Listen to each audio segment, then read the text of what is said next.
ഉത്തർപ്രദേശിലെ സംഭലിൽ നിന്ന് വരുന്നത് അത്യന്തം ഗൗരവകരമായ ഒരു വാർത്തയാണ്. അധികാരത്തിന്റെ കരങ്ങൾ നീതിയുടെ സ്വാഭാവികമായ ഒഴുക്കിനെ എങ്ങനെ തടസ്സപ്പെടുത്തുന്നതിന്റെ കൃത്യമായ ഉദാഹരണമാണ് സംഭലിൽ സംഭവിച്ചിരിക്കുന്നത്.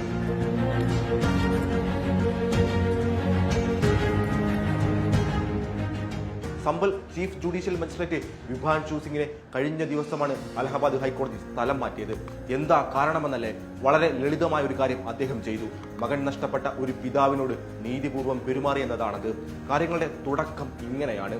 1526 മുഗൾ ചക്രവർത്തി ബാബറിന്റെ കാലത്ത് ഹരിഹർ ക്ഷേത്രം തകർത്ത് നിർമ്മിച്ചതാണ് ഷാഹി ജുമാ മസ്ജിദ് എന്ന് അവകാശപ്പെട്ട് ഒരു ഹർജി സംഭൽ ജില്ലാ സെഷൻ കോടതിയിലെത്തുന്നു.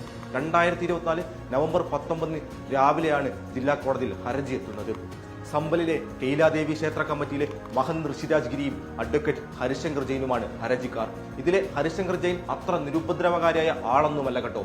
രാജ്യത്തെ മുസ്ലിം ആരാധനാലയങ്ങളുടെ അവകാശവാദം ഉന്നയിച്ച് 110 ഹർജികൾ വിവിധ കോടതികളിൽ അദ്ദേഹം നൽകിയിട്ടുണ്ട്. ഇതിൽ ഗ്യാൻവാപ്പിയും താജ്മഹലും കുത്തബ് മിനാറും വരെ ഉൾപ്പെടുന്നുമുണ്ട്. നമുക്ക് കാര്യത്തിലേക്ക് വരാം. ഹർജി കിട്ടി നവംബർ 19 തന്നെ പള്ളി കമ്മിറ്റിക്ക് നോട്ടീസ് പോലും അയക്കാതെ സർവേക്ക് ഉത്തരവിടുന്നു എന്നു മാത്രമല്ല കേട്ടോ, അതിന് അഭിഭാഷകനെ നിയോഗിക്കുകയും ചെയ്തു. അന്നു തന്നെ വൈകിട്ട് പോലീസിന്റെയും ജില്ലാ ഭരണകൂടത്തിന്റെയും അകമ്പടിയോടെ സംഘം പള്ളിയിലെത്തുന്നു. വിശ്വാസികൾ പ്രതിഷേധിച്ചെങ്കിലും കോൺഗ്രസ് MP ഇമ്രാൻ മസൂദ് അവരെ ശാന്തരാക്കുകയും സർവേ നടത്തിക്കുകയും ചെയ്തു.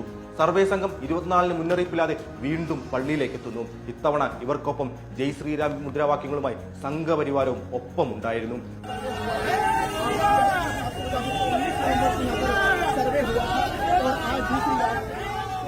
അവർ പള്ളിക്കരികിൽ അത്യന്തം പ്രകോപനകരമായ അന്തരീക്ഷമാണ് സൃഷ്ടിച്ചത്. ഇതിനെതിരെ പോലീസ് ഒരു ചെറു വിരൽ പോലും അനക്കിയില്ല. സ്വാഭാവികമായും അത് മുസ്ലിങ്ങൾക്കിടയിൽ ഭീതിയുണ്ടാക്കുകയും പിന്നീട് അത് സംഘർഷമായി മാറുകയുമായിരുന്നു. ഇതിനിടയിൽ പോലീസ് വെടിവെപ്പുണ്ടാവുകയും 5 പേർ മരിക്കുകയും ചെയ്തു. അന്ന് തന്റെ മകന്റെ ശരീരത്തിൽ 3 വെടിയുണ്ടകൾ തുളച്ചു കയറിയത് കണ്ട് നീതി തേടി അലഞ്ഞ ഒരു പിതാവിന്റെ പരാതി ആരും കേട്ടിരുന്നില്ല. ഒടുവിൽ സംഭൽ CGM വിഭാൻഷു സുധീർ ആ പരാതിയിൽ ഇടപെട്ടു. അഡീഷണൽ SP ഉൾപ്പെടെയുള്ള മുതിർന്ന ഉദ്യോഗസ്ഥർക്കെതിരെ അദ്ദേഹം കേസെടുക്കാൻ ധീരമായി ഉത്തരവിട്ടു. പക്ഷേ ആ ഉത്തരവ് പുറപ്പെടുവിച്ച് ദിവസങ്ങൾക്കുള്ളിൽ അദ്ദേഹത്തെ സ്ഥലം മാറ്റുകയായിരുന്നു. സാധാരണക്കാരന് നീതി ഉറപ്പാക്കാൻ ശ്രമിച്ച ഒരു ജഡ്ജിയെ സിസ്റ്റം കൈകാര്യം ചെയ്ത രീതി നോക്കൂ നിങ്ങൾ. ഈ സ്ഥലമാറ്റത്തിൽ പകരക്കാരനായി എത്തുന്നത് അക്രമ സംഭവങ്ങളിലേക്ക് നയിച്ച പള്ളി സർവേക്ക് ഉത്തരവിട്ട ജഡ്ജിയായ ആദിത്യ കുമാർ സിംഗാണ്. അതായത് അക്രമത്തിന് വഴിയൊരുക്കിയ വിധി പുറപ്പെടുവിച്ചവർക്ക് ആദരവും അക്രമത്തിലെ ഇരകൾക്ക് നീതി ഉറപ്പാക്കിയവർക്ക് ശിക്ഷയും ലഭിക്കുന്ന അതിവിചിത്രമായ കാഴ്ച. ഇത് ജനാധിപത്യത്തിന് ഭൂഷണമേ അല്ല.